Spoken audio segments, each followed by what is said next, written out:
for our team. Wonderful. This we're finishing a series today, and next week we'll be starting a new one. And I'm looking forward. I'm actually preaching next week as well, launching our new series, and it's kind of we're kind of flicking. I don't know how you'd say it. We're kind of just turning a page and flicking over the other side of maybe the same coin or something like that. I'm not sure exactly the best way to describe it, but today is going to be very basic and practical. Next week, it's going to be supernatural. So we've kind of got the natural today and the supernatural next week. And guess what? That's where we live. We're not all supernatural, but neither are we just natural. We're kind of... We've got 1 foot in heaven and 1 foot on earth, right? And that's who Jesus is. Son of God, walking on earth. When he was walking on earth, it's like heaven and earth combined in the one place. And we've got to learn how to do both. And so today, I don't want to get ahead of myself and start next week's message, although some of you wish I would, but you have to come back next week for that. Today, we're very practical, very natural. Our build-up series has been focused around relationships, building up our relationships. Now, today's title of my message is this: how to choose the right friends. How to choose the right friends. You think, is this even a Christian message? Is this even like church? Am I meant to talk about this in church? Well, guess what? The Bible actually says a lot about this. And I think we're allowed to talk about the Bible here this morning. Is that okay if we speak from the Bible? How to choose the right friends. Because guess what? God actually does care. And God knows how important it is that we do choose the right friends. Now, there's a few reasons that I really wanted to kind of go this way this morning. And it's kind of, I think it's going to be helpful to a few groups of people. The first group is men. Give us a wave if you're a man here this morning. Very good. We've got some men here. Now, this month in Australia is the month of Movember, as you can see from my out-of-control beard. That's my contribution to Movember. But we talk about mental health and physical health and men kind of looking out for each other, because men are notorious for kind of going it alone and not really disclosing or sharing what's really going on. But guess what? Men need friends. Men need good mates. I was reading some incredible articles and research preparing this message. One of them was talking about people who just seem to have really a great set of good friends actually don't really need a lot of professional help. They don't need to see counsellors and things like all that, because it actually happens in life. When you've got great friends, you've kind of like, they're your therapist when you get the right friend. We need to learn how to choose the right friends. A lot of the problems are that people don't have the right friends. We end up with the friends that we just ended up with. But you know, the friends that you have are actually a choice you make. You get to choose who your friends are. I know it's a novel thought. You actually get to choose who your friends are. Okay, the other group of people, so men, I'm going to show you how to choose the right mates. The other group of people that will find this helpful is people who are yet to choose their life partner. Don't raise your hand, it's okay. You don't have to identify yourself.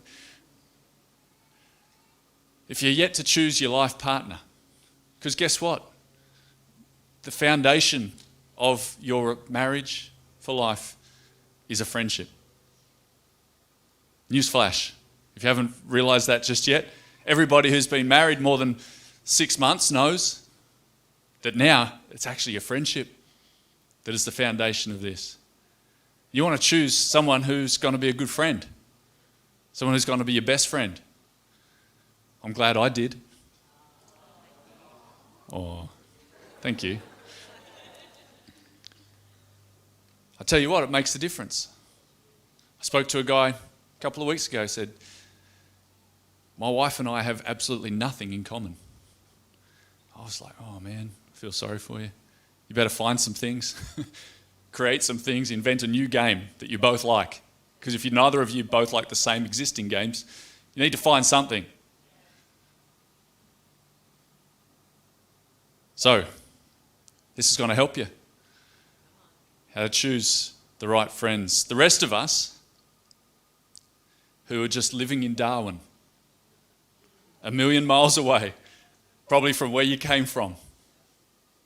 I love doing this in church. Give us a wave if you were born and bred in Darwin. Look around. Look around. No, it's not 0. It's about 7. There you go. We did this in the city a couple of weeks ago. It was 1. So when you're living in Darwin, guess what? Most of us are away from family. You need to choose the right friends. It'll make all the difference to your life.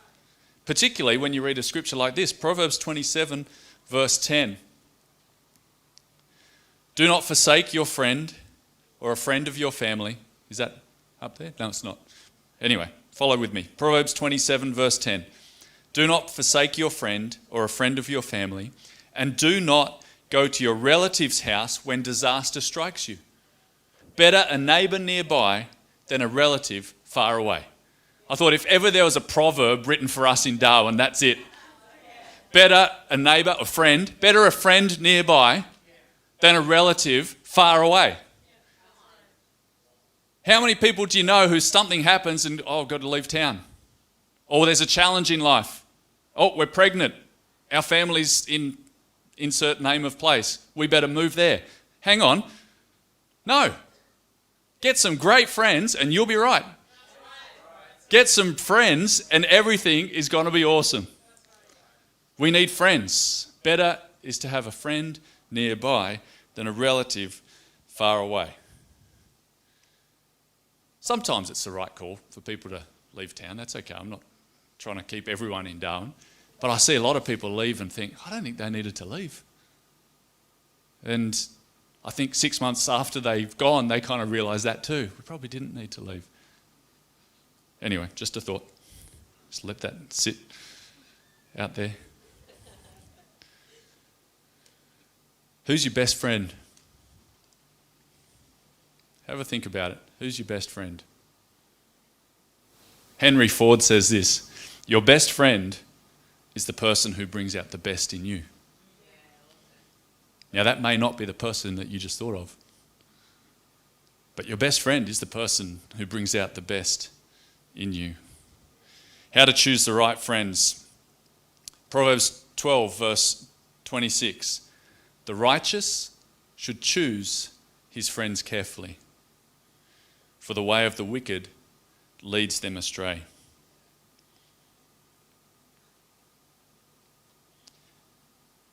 I'm sure you've heard that before. Choose your friends carefully. Did you realise it's come copy and pasted straight out of Scripture? Choose your friends carefully, because we all know what can happen when someone gets mixed up in the wrong crowd. We all know somebody, maybe it was you, but you've made it back. Well done. But we all know somebody who got mixed up in the wrong crowd. It's like, oh, he was a good boy, but she was a good girl, but she got mixed with the wrong group of friends. And it's true. You might be tempted to think, well, no, he was just always... No. It's the power of a group of friends that can completely change somebody. A group of friends can completely change somebody. For good or for evil. So choose your friends carefully. As you know the old saying, you can't choose your family, but you can choose your friends. So you can choose great friends. You can choose the right friends. Today even, you can make some decisions and put some things in place to actually change that group of friends that are actually going to see you go into the future that God has for you. So I'm going to give you 2 qualities to look for and 2 to look out for. Now, this is not an exhaustive list. There's hundreds of things that you could pinpoint. But what I've chosen here is 4 that actually recurring in Scripture, and anything that kind of is recurring in Scripture I think is kind of important. God's got his highlighter pen just saying, okay guys, these are really important. It's not everything, but these are a good place to start. So I'm going to give you the 2 to look out for first.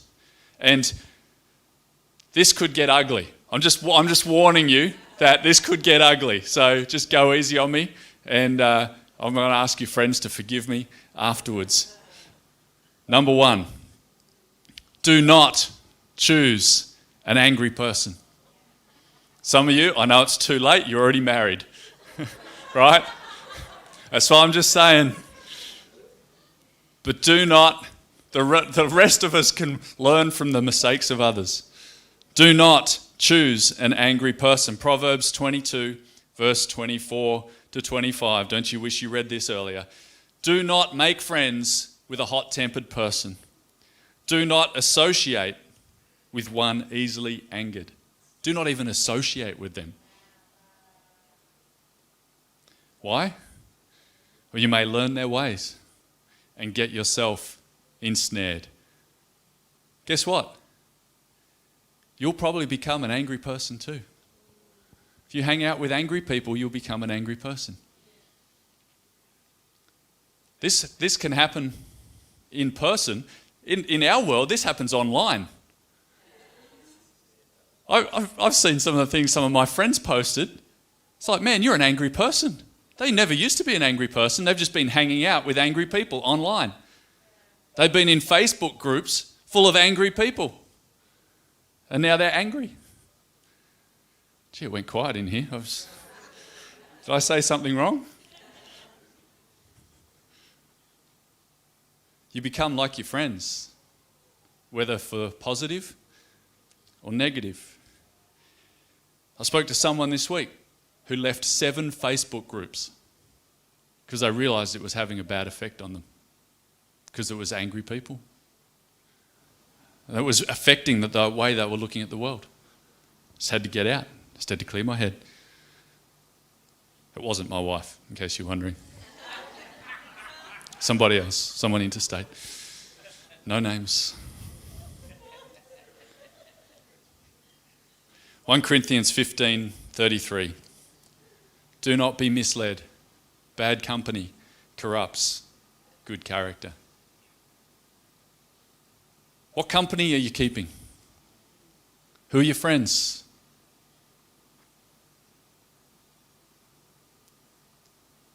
Don't think you'll change them.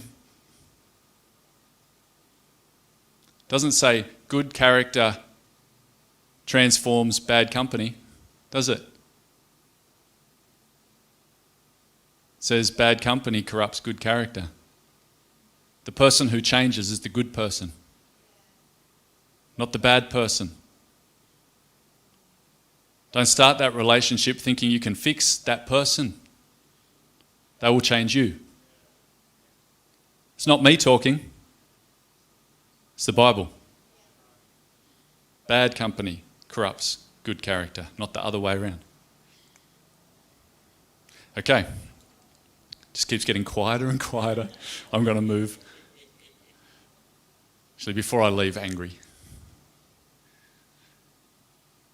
A survey of married couples that have been married for over 30 years and rated themselves as happy after 30 years of marriage. And they surveyed all the qualities of their relationship and how they behave, 1 in 300 of happily married people after 30 years said that they yell at each other. 1 in 300. Yelling's probably not a good thing to do in marriage. Just saying. Okay. Now I'm really moving on. Okay. Number 2. So do not associate with an angry person. Number 2, do not choose someone who talks too much. Serious. This is what it says.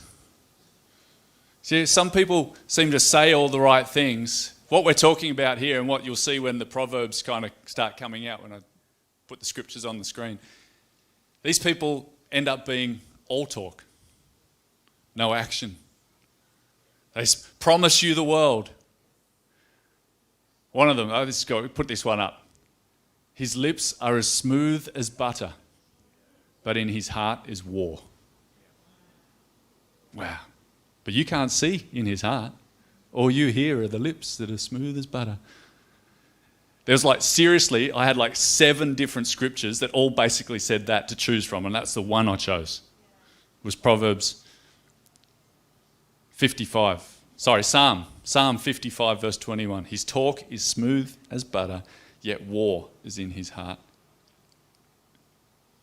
Proverbs 20:19. A gossip. See, the person who talks too much, eventually they'll start talking stuff that they shouldn't be talking. Because they've run out of other things to say, but they've got to keep talking, so they start talking about things that they shouldn't talk about. A gossip betrays a confidence, so avoid anyone who talks too much. That's Proverbs 20, verse 19. Avoid anyone who talks too much. Proverbs 26:25.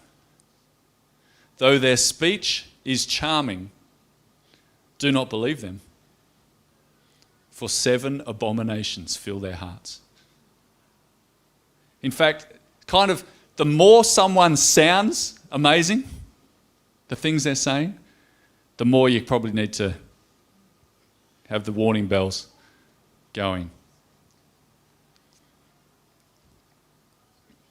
The person who talks and doesn't deliver, they're the person that will betray you. They were the person who will stab you in the back, that they will disclose all your secrets, and that in your time of need, they'll be gone. Watch out for that person who talks too much. I didn't think it was possible for it to get even quieter still in this place this morning. No one wants to talk too much. No, that's right. You've all got to beware of me because I'm just talking non-stop here. Watch out. In my heart is war. Number 3. Okay, we've got the ones to look out for. Now let's have a couple of positive ones to look for. I hope that you're taking notes, at least mentally. I hope that you're doing an audit. Right? Here's an idea. Don't just do an audit of your friends. Do a self-audit. Oh. Am I an angry person? Do I talk too much? There we go, it's quiet again. Number 3, okay. And you can keep doing the audit, both sides of the ledger on this one as well. Choose a trustworthy person. Trustworthy person. Because the type of friends that you're going to need in life are the people that you can trust your heart with. People that you can trust what's really going on. You need to have friends like that. I know some of you got burned, and so you find it very hard to say what's really going on, but the answer is not to keep it in. The answer is to find the right kind of friends. And so you need to find people who are trustworthy. Proverbs 17, verse 9, this describes someone who's trustworthy. Whoever would foster love covers over an offence, but whoever repeats the matter separates close friends. You've stuffed up. What do? They just cover for you. They don't tell everyone what you did. Or you've stuffed up, you've let them down. They're like, it's all right, forget about it. They don't keep bringing it up every time to score points. Oh, but you did. Oh, but you did. It's like, okay, that's not your friend. Your friend is the one who covers an offence. It's all good. Don't worry about it. It's all forgotten. And it actually is. That's your friend. That's a trustworthy person. Someone you can trust your heart with. You want to be that kind of person to your friends as well. Love does not keep a record of wrongs. You also need to trust them to speak truth to you. So don't just trust them with your heart in terms of what you disclose. Trust them to actually tell you the truth and not get offended. I heard someone talking about a friend that had told them something about themselves, and they were like, I thought you were my friend. I can't believe you said that to me. And so they cut them out of their life. It's like, no, that person was your friend. They're trying to help you. Here, Proverbs is what I mean. Proverbs chapter 27, verse 6. Wounds from a friend can be trusted, but an enemy multiplies kisses. Your true friend is not someone who just keeps telling you what you want to hear. Some of you think that's what a friend is. Someone who just tells, oh, no, you're fine, you're amazing. No, that's the enemy who multiplies kisses. Your true friend will actually be able to tell you some things that you maybe don't want to hear. Point out a blind spot. We've all got blind spots. All of us have blind spots. I hope you've got friends who can tell you what they are. Don't cut them out of your life if they try to.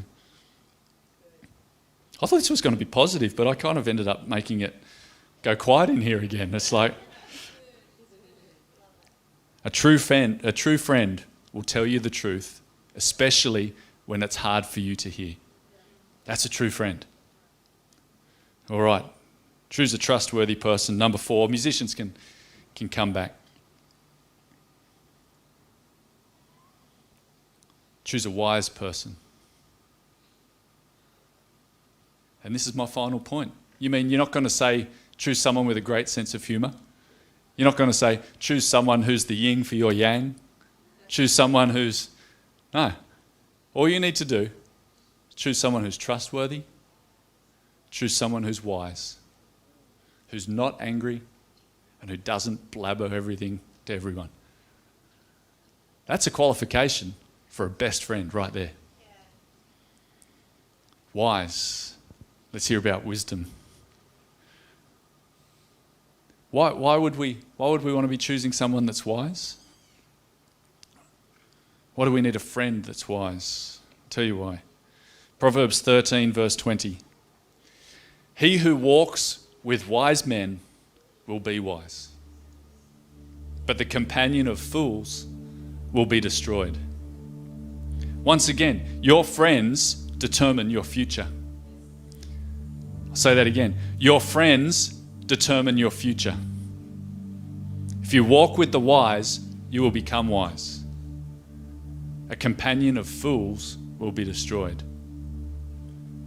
Some people will say, well, I don't want to become wise. I'd rather have a good time and party hard, and I'm happy to be destroyed. Unfortunately, there's a whole generation of people living like that.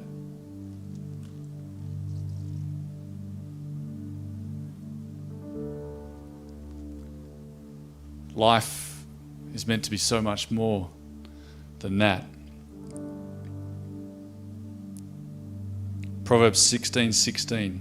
How much better to get wisdom than gold, to get insight rather than silver.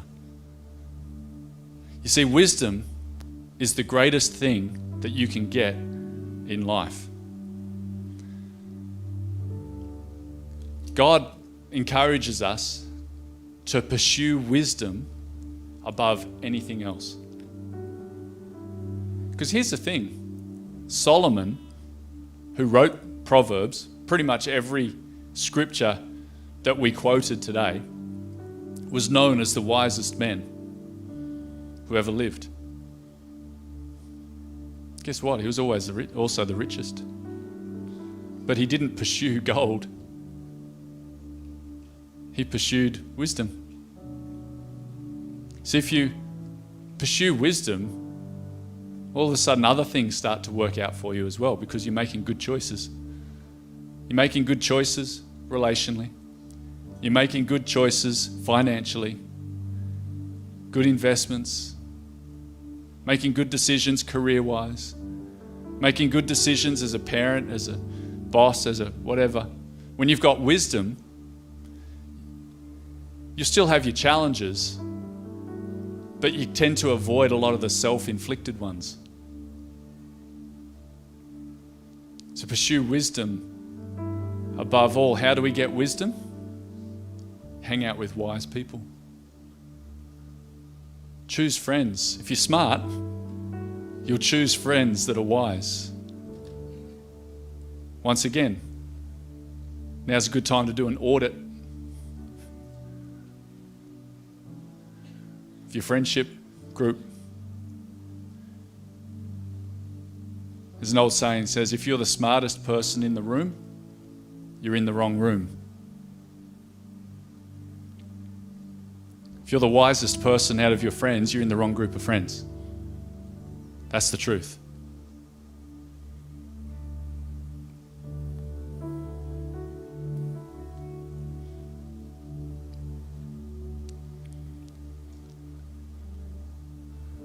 What are your friends known for? What are the best qualities your friends have? I hope wisdom's in there.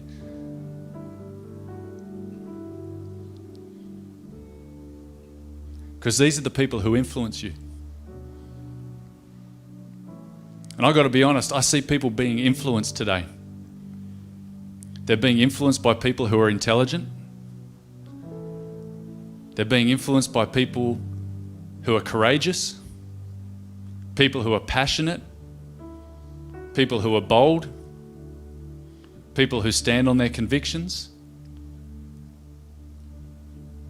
But when I look closely with the wisdom gauge, a lot of them, they're not people that are known for their wisdom.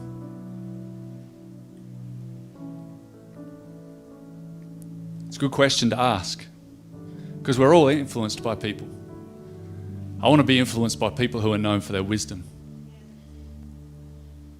And we're all making decisions that affect our life. We're all making decisions that affect our livelihood. I look to people around me that I know are wise.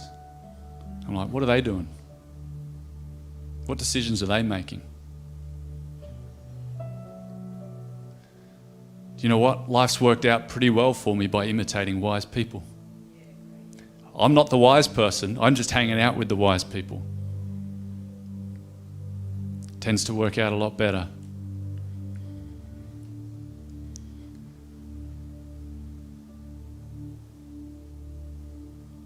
He who walks with wise men will be wise, but the companion of fools will be destroyed. This is the word of the Lord, people. This is the word of the Lord. Choose the right friends. This is how you do it. Don't choose the angry. Don't choose the smooth talker. Choose trustworthy. Choose wise.